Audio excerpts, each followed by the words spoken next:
Welcome back after the break. और अब थोड़ी सी बात कर लेते हैं डोनाल्ड ट्रंप के हवाले से, उनकी पॉलिसीज के हवाले से, उनके दौरे के हवाले से, क्योंकि सऊदी अरब के साथ $142 बिलियन के माली मुआहदे करने, फिर पाकिस्तान भारत को एक साथ बैठने, फिर ईरान के साथ जोहरी मुआहदों को प्रॉक्सिस की सरपरस्ती से नत्थी करने, और फिर मैं शाम की बात करूं तो शाम पर आए तमाम अमरीकी पाबंदियां ख़त्म करने के बाद डोनाल्ड ट्रंप का दौरा मुकम्मल हो चुका है, मतलब वो कतर पहुंच चुके हैं। और दौरा सऊदी अरब के दौरान $142 अरब के दिफाई मुआहदे हुए हैं और सऊदीया ने अमेरिका से वादा किया है कि वो $600 बिलियन की सरमायाकारी करेगा। और दोनों में सदर ट्रंप $342 बिलियन के मुआहदे पर दस्तखत भी कर चुके हैं। और अमेरिका की सालसी में होने वाली जंग बंदी के बाद पाकिस्तान और भारत जंग के दहाने से वापस लौट चुके हैं या फिर नहीं, अभी भी कुछ खदशात मौजूद हैं।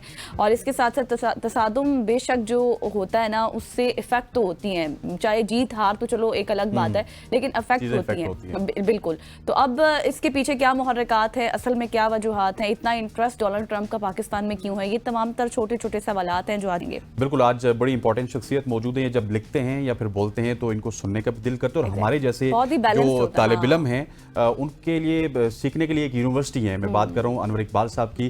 अनवर भाई, thank you so much for joining us sir, all the way from America. Sir, straight away आपसे ये सवाल करूंगा, क्योंकि आपसे जब भी हमारी मुलाकात होती थी एबीएन न्यूज़ के प्लेटफॉर्म पे, आप भी रियलिस्टिक बातें करते थे, हम भी रियलिस्टिक बातें करते थे। और जब स्पेशली ट्रंप बने तो हमारा ये शायद पूरी कौम का जो रियलिस्टिक लोग बात करते थे उनका ये मानना था कि ट्रंप शायद पाकिस्तान के ऊपर तो इतनी तवज्जो नहीं देंगे, लेकिन ऑल ऑफ द सडन इस जंग की वजह से आई थिंक पाकिस्तान रेलिवेंट हो चुका है। सर,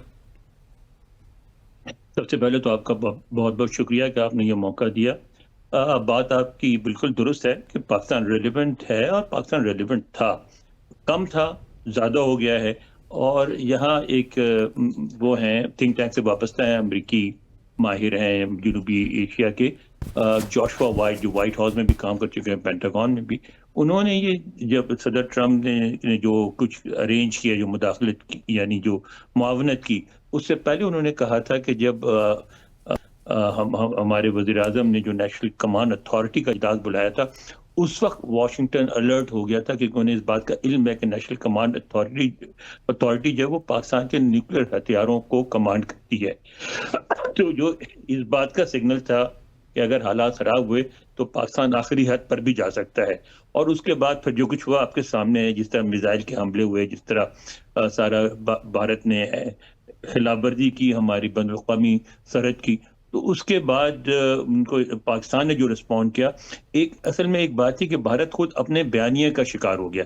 भारतीयों ने ये बयानिया बांध रखा था कि पाकिस्तान जो कहता है कि अगर जंग हुई तो जाहिर एक तवील जंग पाकिस्तान की माशी कमजोरी की वजह से उसको सूट नहीं करती, तो हम अगर हमें पुश किया गया तो हम बहुत तेजी से अपना हर ऑप्शन इस्तेमाल करेंगे।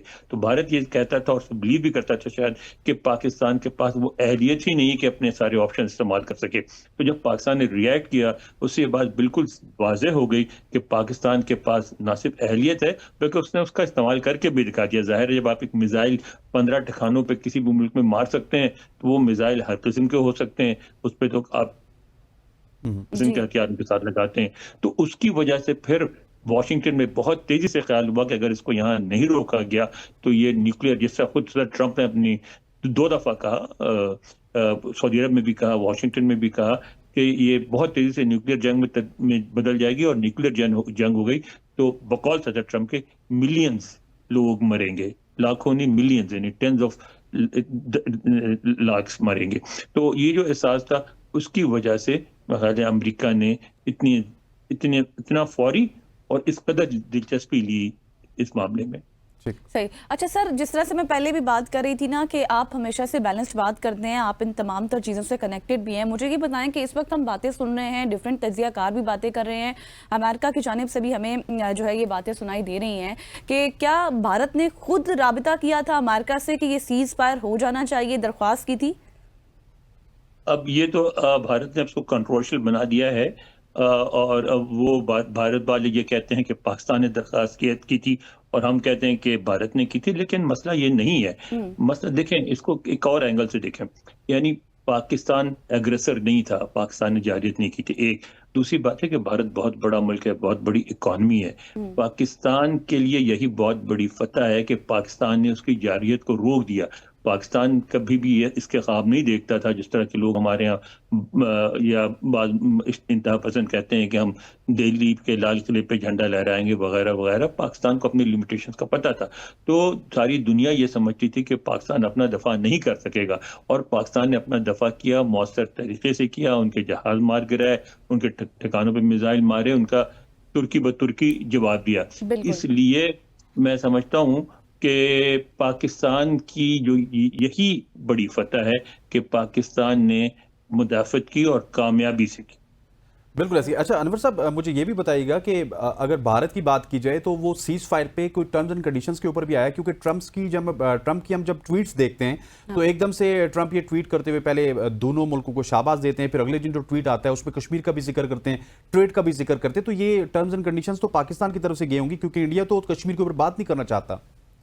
میرا خیال ہے کہ اس دفعہ پاکستان کی طرف سے نہیں گئی, اس دفعہ خود ٹرمپ نے اس پہ دلچسپی لی ہے. کیونکہ پاکستان کا جو بیانیہ رہا ہے تھرو آؤٹ جب سے یہ کرائسس شروع ہوا ہے, اور پاکستان نے یہاں ہمارا جو سفارت خانہ ہے, ہمارے جو سفیر ہیں وہ بہت رہے, یو این میں جو ہمارا مشن ہے اس کے جو سفیر ہیں ہمارے وہ بہت مصروف رہے, اور ہر جگہ جو یونائٹڈ نیشنز کی جو سلامتی کونسل ہے اس میں پاکستان نے یہ بات کی. ہر جگہ پاکستان نے کہا کہ کشمیر اس خطے کا نیوکلیئر فلیش پوائنٹ ہے. آپ نے دیکھا کہ ایک دہشت گردی ہوئی جس میں پاکستان انوالو نہیں تھا, اس کے باوجود بھارت اور پاکستان اب ایک دوسرے پہ حملے کر رہے ہیں, جنگ کے دہانے پہ کھڑے ہوئے ہیں. تو کشمیر کا مسئلہ اگر حل نہیں ہوا تو آج نہیں تو کل کسی وقت دوبارہ یہ صورتحال پیدا ہو سکتی ہے, دوبارہ ہم جنگ کی طرف جا سکتے ہیں. لہذا اس مسئلے کو حل کرنا ضروری ہے. اس بات کو واشنگٹن نے سمجھا اور اچھی طرح سمجھا, اور اس کے لیے صدر ٹرمپ چاہتے ہیں کچھ کرنا. مسئلہ یہ ہے کہ بھارت اس پہ کسی سے بات کرنے کو تیار نہیں. وہ کہتا ہے پاکستان کے سارے معاملات سر بھارت کسی سے بات کرنے کو تیار نہیں. انور بھائی آپ نے بڑے دور ٹریول کرنا ہے, ابھی ہمیں خبر مل گئی تھی. Thank you so much for joining us. اور یور سر انور اقبال صاحب ہمارے ساتھ موجود تھے. باتیں تو بہت کرنے کو تھی لیکن ہماری بھی لمیٹیشنز ہیں, انور بھائی کی لمیٹیشنز ہیں. یہاں پہ وقت ہو جاتا ہے ایک شارٹ سی کمرشل بریک کا. بریک لیتے ہیں, واپس آتے ہیں. Stay with us.